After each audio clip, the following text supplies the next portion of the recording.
Jack, o estripador, o assassino cujo nome de tornou lendário. 125 anos depois, mistério londrino ainda está longe de ser solucionado. Em 31 de agosto de 1888, o assassinato de uma prostituta em Londres foi o primeiro capítulo de um mistério que completa 125 anos.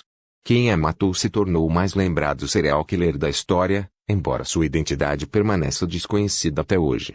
A figura, conhecida como Jack, o estripador, Jack the Ripper, em inglês, matou, no mínimo, 3 prostitutas, disseminou pânico pelas ruas do pobre distrito de Whitechapel, ganhou descrições monstruosas nos jornais e desafiou investigadores de 2 forças policiais. Mesmo assim, após 2.000 entrevistas, 300 suspeitas e 80 detenções empreendidas pela polícia, ninguém sabe exatamente o que ele, ou ela, fez. Conheça agora o caso de Jack, o estripador, com os fatos e as questões que permeiam o mistério. Os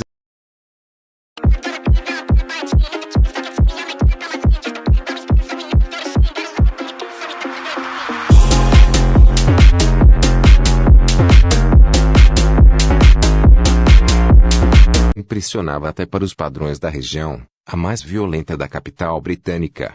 De abril daquele ano a fevereiro de 1901, foram assassinadas 11 mulheres, a maioria, se não todas, prostitutas, mortas com cortes de faca na garganta, algumas delas completamente mutiladas e demovidas de alguns de seus órgãos. Em um momento ou outro, todas essas vítimas foram associadas à figura de Jack, o estripador. Mas apenas 5 delas constam na lista das mais prováveis vítimas do assassino. Uma relação chamada de canonical fez as 5 vítimas canônicas, defendida pela maioria dos pesquisadores que estudaram o caso, segundo a Metropolitan Police. São elas: Marianne Shows, sexta, 31 de agosto de 1888, Annie Chapman, sábado, 8 de setembro de 1888, Elizabeth Street, domingo, 30 de setembro de 1888, Catherine Doyes, domingo, 30 de setembro de 1888, 45 minutos depois, Mary Jane Kelly, sexta, 9 de novembro de 1888. As 5 vítimas canônicas. A sorte abandonara Marianne Shows. Com 42 anos, se encontrava velha demais para atrair homens. Não conseguia nem sequer juntar os 4 dinheiros pedidos para um albergue e os poucos cubras que havia gastado com bebida. Quando um homem se aproximou dela na rua estreita, apenas viu a oportunidade de ganhar um dinheiro, mesmo quando ele a levou para o escuro, não desconfiou, afinal, haviam pessoas por perto.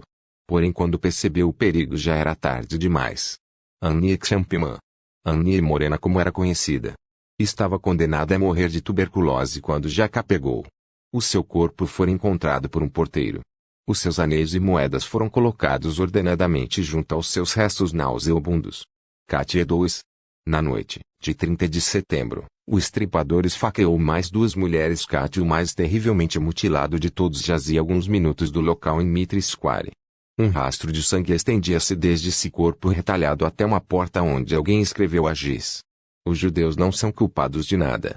Marie Kelly.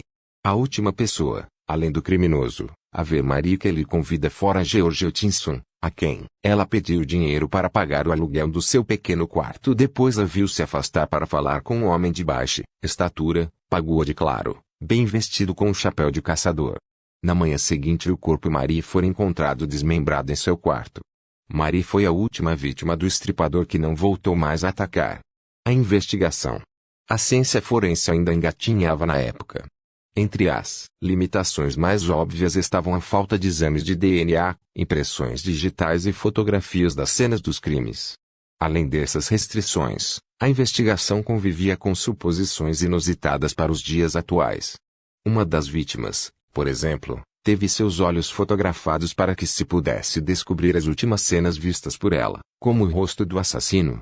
Para dificultar o trabalho da polícia, as mortes ocorreram em territórios de 2 forças policiais diferentes, a City of London Police e a Metropolitan Police. Rumbelow sugere em seu livro que o assassino possa ter premeditado essa logística para atrapalhar os investigadores. De acordo com a Marriott, outro fator, até então inédito, dificultou ainda mais a condução das investigações: a imprensa. Com custo reduzido pela produção em massa então recentes facilidades de impressão, Os tabloides encontravam-se em ascensão na época. Cartas falsificadas enviadas à polícia, manchetes sensacionalistas, informações deturbadas e subornos agentes estão entre as ações dos jornalistas naquele período. A falsificação de fatos se tornou prática comum no decorrer daqueles meses, a fim de aumentar a circulação e não deixar a história morrer antes da próxima vítima do serial killer. As cartas.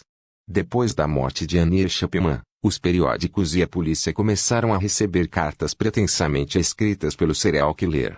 Todas, ou quase todas, não passaram de trote. Mesmo assim, uma delas teve importância crucial para o caso.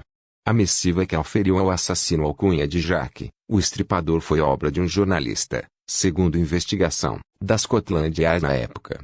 O autor da carta se passava pelo serial killer e fazia alusão aos crimes para incensar as manchetes de seu jornal, segundo documentos da investigação.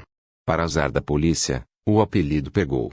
Outra carta, esta de título From Hell, do Inferno, é considerada uma das mais prováveis de ter sido enviada pelo próprio criminoso. Ela estava dentro de uma caixa que continha um rim. Supôs-se que o órgão pertencesse à terceira vítima, que teve um rim removido pelo assassino, mas a hipótese não foi confirmada. Confira a tradução da carta, do Inferno Mr. Lusk, senhor, eu envio um rim que peguei de uma mulher.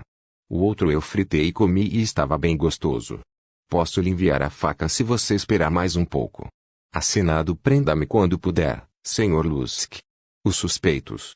Mais de 300 suspeitos foram investigados e cerca de 80 presos. A concentração dos assassinatos nos fins de semana, todos em ruas próximas, parecia indicar que o assassino trabalhava durante a semana e vivia na região. Essa é a aposta do especialista Donald Humbelow, por exemplo, que acredita que Jack era um anônimo de oito chapéu. Também se suspeitou que o criminoso fosse um médico, pois teria de possuir algum conhecimento cirúrgico para realizar a remoção de órgãos internos.